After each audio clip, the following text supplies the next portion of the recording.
महिलाओं के लिए मैं ये कहना चाहूंगी कि मानसिक गुलामी को छोड़ दें और जो है यहाँ पर हर एक आंदोलन में पार्टिसिपेट करें, अपने हक और अधिकार को जाने कि उनका हक और अधिकार क्या है। मनुवाद में आप लोग मत रहिए और गुलामी की जंजीर छोड़ दीजिए और अम्बेडकरवाद को अपनाइए, क्योंकि महिलाएं जब तक अम्बेडकरवादी नहीं बनेंगी तब तक देखिए कुछ महिलाएं ऐसी हैं जो नहीं निकलना चाहती है। मैं उनके लिए भी ये कहना चाहूंगी कि आप पहले बाबा साहब अम्बेडकर को पढ़िए, अपने हक और अधिकार को जानिए कि आप अगर बाबा साहब अम्बेडकर नहीं होते तो आज महिलाओं की आजादी नहीं होती। मोदी सरकार के लोग महिला विरोधी है, ये हमें कल पता चल गया, क्योंकि जो है विनेश फोगाट को कुश्ती से बाहर कर दिया। इसका मतलब क्या था, क्या साजिश रची गई थी, ब्रजभूषण ने क्या साजिश रची थी, आखिर उन्हें न्याय क्यों नहीं मिला और न्याय ना लेने के बाद भी वो लोग कुश्ती लड़ी सेमीफाइनल में और फाइनल में क्यों नहीं जाने। सरकार बस दावा करती है और कोई काम नहीं कर रही है। अगर उसने महिलाओं के लिए काम किया होता तो 13 लाख बच्चियां देश से गायब नहीं होती है। सवाल सोचिए कि 13 लाख बच्चियां कहाँ गई देश से, नौजवान बच्चियां 13 लाख। इन लोगों की तो FIR लिखी हुई है और सोचिए कितनी ऐसी लड़कियां होंगी जिनकी FIR तक नहीं है, उनके घर वालों को FIR भी नसीब नहीं।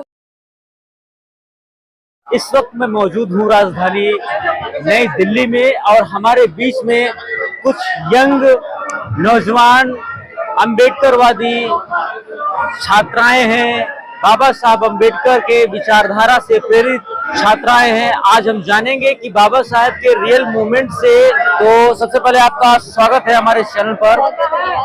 क्या नाम है आपका? मेरा नाम नैन्सी अम्बेडकर है। आप कहाँ से हैं? मैं नोएडा से रहने वाली हूँ। नोएडा से रहने वाले। तो इस आंदोलन में आप किस रूप में देखती हैं और किस रूप में आप यहाँ पर आई हैं? यहाँ पर आज जो आंदोलन हुआ है वो बाबा साहब की मूर्ति के लिए हुआ है कि संसद में जो नया संसद बन रहा है उसमें बाबा साहब अम्बेडकर। ये प्रेरणा आपको कहाँ से मिली है आंदोलन में शामिल होने की? ये प्रेरणा अम्बेडकर से मिली है। अम्बेडकर से, बाबा साहब की किताबों से या विचारों से? बाबा साहब की किताब पढ़ी तभी तो उनके विचार समझ में आए और उनके विचारों से मैं प्रभावित होकर मैं आज हर एक आंदोलन में पार्टिसिपेट करती हूँ और मैं देखती हूँ कि वहाँ पर महिलाओं की भागीदारी बहुत कम होती है और मेरी हमेशा एक कोशिश भी रहती है कि महिलाओं को ज्यादा आगे बढ़ाया जाए और उन्हें सपोर्ट किया जाए। महिलाओं के लिए विशेष रूप से आप क्या संदेश देना चाहेंगे? महिलाओं के लिए मैं यही कहना चाहूंगी कि मानसिक गुलामी को छोड़ दें और जो है यहाँ पर हर एक आंदोलन में पार्टिसिपेट करें, अपने हक और अधिकार को जाने कि उनका हक और अधिकार क्या है। मनुवाद में आप लोग मत रहिए और गुलामी की जंजीर छोड़ दीजिए और अम्बेडकरवाद को अपनाइए, क्योंकि महिलाएं जब तक अम्बेडकरवादी नहीं बनेगी तब तक जो है बाबा साहब अम्बेडकर का मिशन मूवमेंट पूरा नहीं होने वाला है। लगातार हम देख रहे हैं कि बहुजन समाज में जैसा कि हमारा जो सवाल है वो महिलाओं को ही लेकर के है, लड़कियों को लेकर के ही है कि हमारे SC ST OBC समाज में विशेष रूप से पुरुषों को आगे जो है तो महिलाओं को आगे आने कहाँ दिया जाता है, लेकिन जो है लड़कियों को, महिलाओं को ऐसा क्यों नहीं किया तो जाता है? ये पुरुषों की गलती है। महिलाओं को क्यों नहीं आगे आने देते हैं वो लोग? अगर कुछ महिलाएं आगे आना भी चाहती है तो उन्हें आप आगे लेके आइए, उन्हें और सहारा दीजिए कि आप आगे आइए, मिशन मूवमेंट का काम संभालिए, जो है महिलाओं को समझाइए, आप समझे। बहुत सी महिलाएं ऐसी हैं जो घर से बाहर निकलना भी नहीं चाहती, उनके लिए क्या संदेश? देखिए कुछ महिलाएं ऐसी हैं जो नहीं निकलना चाहती हैं, मैं उनके लिए भी यही कहना चाहूंगी कि आप पहले बाबा साहब अम्बेडकर को पढ़िए, अपने हक और अधिकारों को जानिए कि आपके लिए उन्होंने क्या किया है। आज आप आजादी से घूम रही है, खा रही है, पी रही है, अच्छे से रह रही है, अच्छे कपड़े पहन रही है, वो सब अम्बेडकर की देन है। हिंदू कोड बिल पढ़ लीजिए आप, हिंदू कोड बिल महिलाओं के लिए लिखा बाबा साहब अम्बेडकर ने। अगर बाबा साहब अम्बेडकर नहीं होते तो आज महिलाओं की आजादी नहीं होती।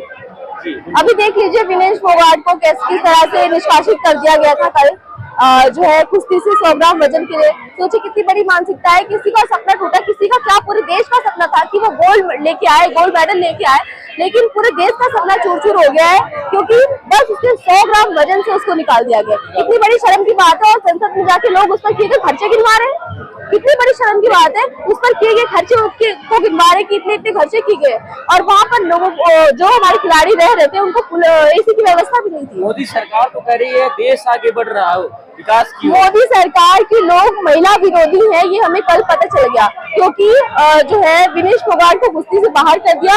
इसका मतलब क्या था, क्या साजिश रची गई थी, ब्रजभूषण ने क्या साजिश रची थी, आखिर उन्हें न्याय क्यों नहीं मिला और न्याय ना लेने के बाद भी वो लोग कुश्ती लड़ी सेमीफाइनल में और फाइनल में क्यों नहीं जाने दिया ओलंपिक में। पिछले समय में हमने लगातार देखे कि महिला चैंपियन को जो है उनको जो है मतलब जो है उनको जीतने नहीं दिया गया, उनको बाहर कर दिया गया। उनको न्याय के लिए जो जैसे डॉक्टर रितु सिंह बैठी हुई थी उनको, मैं वही तो कह रही हूँ, हमारी महिलाएं अगर सड़क पे आती हैं हक मांगती तो भी उन्हें हक नहीं मिलता है, न्याय नहीं मिलता है। ऐसा क्यों होता है? सरकार से सवाल करना चाहिए। सरकार तो दावा करती है बेटी बचाओ बेटी पढ़ाओ, सरकार बस दावा करती है, दावा करती है, बाकी और कोई काम नहीं करती है। सरकार बस दावा करती है और कोई काम नहीं कर रही है। अगर उसने महिलाओं के लिए काम किया होता तो 13 लाख बच्चियां देश से गायब नहीं होती है। विशेष सवाल सोचिए कि 13 लाख बच्चियां कहाँ गई देश से, नौजवान बच्चियां 13 लाख, इन लोगों की तो FIR लिखी हुई है। और सोचिए कितनी ऐसी लड़कियां होंगी जिनकी FIR तक नहीं है, उनके घर वालों को FIR भी नसीब नहीं हुई है, वो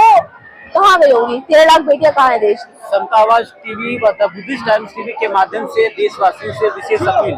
मैं यही कहना चाहूंगी कि अपने हक और अधिकार के लिए खड़े रहिए हमेशा, और अगर आंदोलन कहीं होता है तो उसमें जरूर भाग लीजिए। बाबा साहब अम्बेडकर की मिशन मूवमेंट को ऐसे ही बढ़ाते रहिए और महिलाओं को अपनी आगे लेके आइए। हर एक संगठन में उनकी विचारधारा को समझना पड़ेगा, तभी हमारा देश आगे जाएगा। जी बहुत बहुत धन्यवाद। क्या नाम है आपका? मेरा नाम है निधि। कहाँ से हैं? मैं नोएडा से।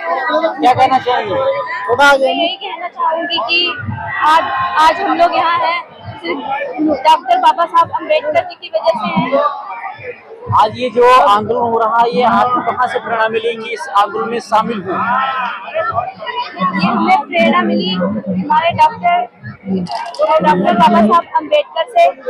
आज जो पढ़ लिख रहे हैं उन्हीं की वजह से, जो हम आज उन्हीं की वजह से यहाँ पे मौजूद हैं। बिल्कुल। तो ये थे हमारे बीच में विशेष समता आवाज साझा रिपोर्ट। आज के फिलहाल इतना ही।